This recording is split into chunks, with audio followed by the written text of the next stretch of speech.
আগামী 30 দিনে এইরকম আরো অনেকগুলো ঘটনা ঘটতে চলেছে, কিন্তু এরই মধ্যে আপনাদেরকে বলে রাখবো যে গভীর রাতে একটা ঘটনা যেটা ঘটে গেল। কি ঘটনা ঘটলো গভীর রাতে? এই যে বাংলাদেশ সেনার 3 বাহিনীর যে প্রধান, তাদের সঙ্গে ঠিক কি করা হয়েছিল? এই জেনারেল ওয়াকুরুজ্জামান কোন রকম একটা আইডিওলজিক্যাল ফাসাড পরে আছেন কে ওরা সবাইকে আপনি ফেব্রুয়ারি মাসে যদি ওনার স্টেটমেন্ট দেখেন, ওর আগে ডিসেম্বর মাসে, ওর আগে আপনি আগস্ট মাসে ওনাকে যদি দেখেন 3 তারিখ থেকে 5 তারিখ পর্যন্ত আগস্ট 2024, ওর মধ্যে যদি জেনারেল ওয়াকুরুজ্জামানের স্টেটমেন্টগুলো দেখেন, ওর মধ্যে একটাই জিনিস পাবেন, that he has a political ambition. He has a political ambition, he has a short term ambition. উনি চেয়েছিলেন যে উনি একটা ডিপ মোল, উনি একটা প্রাইম মিনিস্টার শেখ হাসিনা ওয়াজেদ ওনাকে চিনতে একটা ভুল করেছেন, ওনাকে একটা 4 জনের উপর ওনাকে বানানো হয়েছে। আমরা একটু দেখাই, হ্যাঁ, সেদিন রাতে কোন 3 জন ছিলেন বাংলাদেশ প্রেসিডেন্টের রুমে, দেখাবো একজন একজন করে।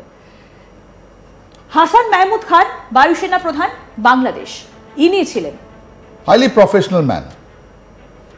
তারপর আর কে ছিলেন? ছিলেন নাজমুল হাসান, নৌবাহিনীর প্রধান বাংলাদেশ। আর ছিলেন ওয়াকারুজ্জামান, বাংলাদেশের সেনা প্রধান। ঠিক কি ঘটেছিল?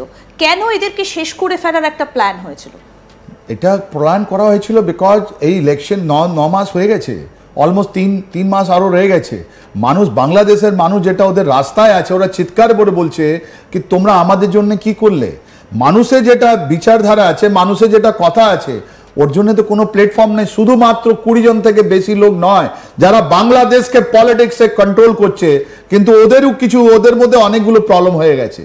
ওরা, ওদের মধ্যে লোক যারা বসে আছে এই অ্যাডভাইজারদের পুছে, যেটা ইন্টারিম গভর্নমেন্ট বলছি, ওরা এদের সঙ্গে কমফোর্টেবল নয়। ওরা এদেরকে ফিনিশ করতে চায়, জেনারেল ওয়াকুরুজ্জামানকে ফিনিশ করতে চায়, ওরা নেভি চিফকে আর এয়ার চিফকে খতম করতে চায়, আর ওরা প্রেসিডেন্টকে খতম করতে চায়।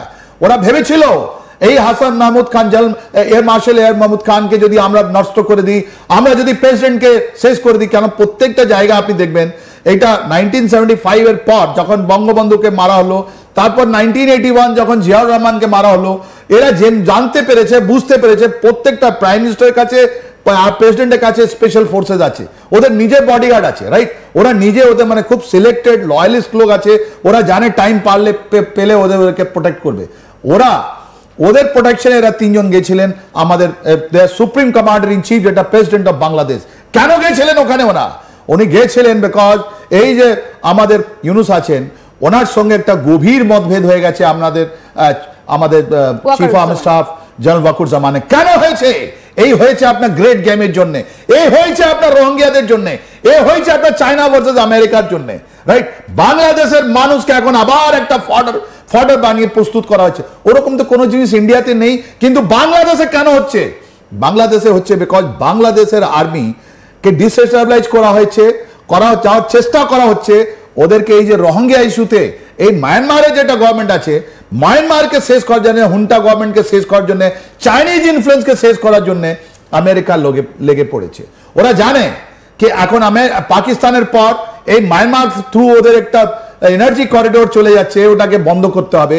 আর ওর মধ্যে ওরা আমেরিকান যারা আছেন, ওরা কিন্তু এই আর্মি চিফকে কন্ট্যাক্ট করেছে মোস্ট প্রবাবলি।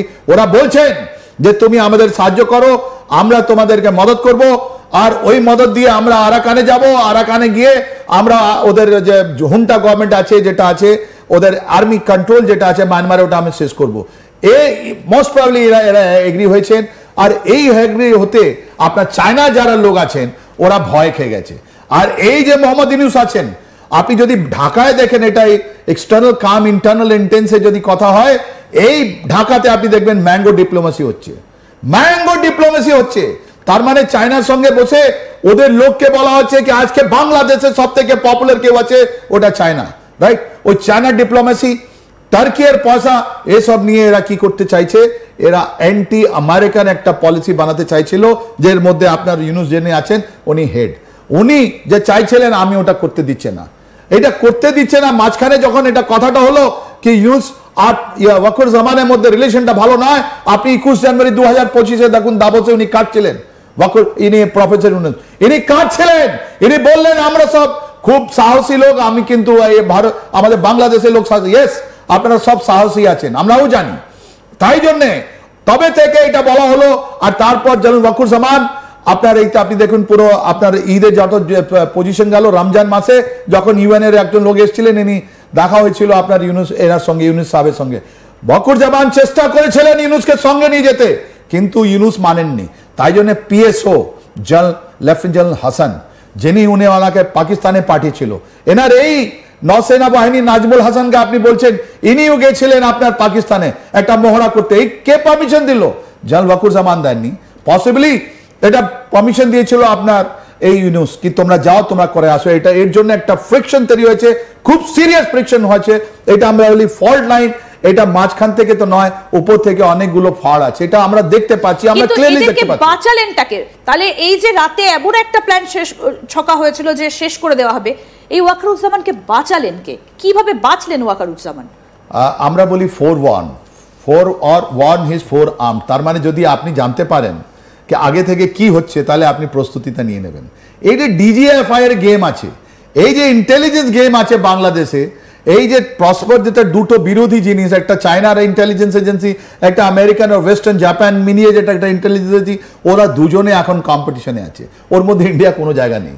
এই আমি বাংলাদেশের ভাই বোনকে বলতে চাই, আজকে খুব মুচকি হাসি এসে আমি আপনাদেরকে বলছি, দেখুন আমরা কোনোদিন আপনাদের ইন্টারনাল অ্যাফেয়ার্সে ছিলাম না।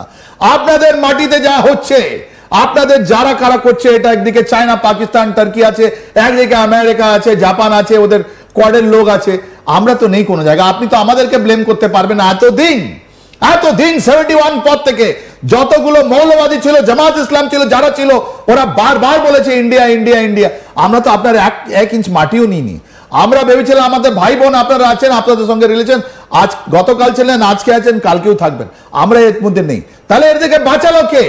এদেরকে বাঁচালো ইন্টেলিজেন্স, ওদের দেওয়া হলো কি তোমাদেরকে শেষ করে দেওয়া হবে, তোমাদেরকে মেরে দেওয়া হবে। তাই জন্য যে লেফটেন্যান্ট জেনারেল হাসানের কথাটা আপনি দেখিলেন, ওনাকে স্যাক করা হলো, ওনাকে সরিয়ে দেওয়া হলো, এখন ওনার একটা বড় question, he is a lieutenant general. এইটাও কথায় উঠে দাঁড়ালো কি জেনারেল ওয়াকুরুজ্জামানকে সরিয়ে মেরে বা অন্য কোনো বাইরে পাঠিয়ে, আমেরিকাতে পাঠিয়ে ওনাকে ফেরত আসতে দেওয়া হবে না, ওনার জায়গায় কে অ্যাপয়েন্ট হবে নতুন চিফ, ওর একটা লিস্ট বানিয়ে ইউনুস যে আছেন উনি প্রেসিডেন্টের কাছে পাঠিয়েছিলেন, because appointment of the chief army staff will be only done by the supreme commander. এসব কথা তো জানা আছে। তাই জন্য আপনি দেখবেন এই জেনারেল ওয়াকুরুজ্জামান আমেরিকা যাওয়া ছেড়ে দিলেন, উনি বললেন না আমি এখন যাচ্ছি না। আর হাসানের এগেনস্টে উনি কেন Hasan he is on the top to replace him as a army chief. তাই জন্য বলছি বাংলাদেশ আর্মি একটা প্রফেশনাল আর্মি আছে, ওর মধ্যে এরকম যারা ইন্টারফেয়ার করেছে ওটা ভারত নয়, ওর মধ্যে আছে চায়না, টার্কি এন্ড পাকিস্তান, ওর মধ্যে আছে। আর এর সঙ্গে জানেন কি হলো? এর সঙ্গে হলো সঙ্গে সঙ্গে পাকিস্তান হাই কমিশন জবাব দাও।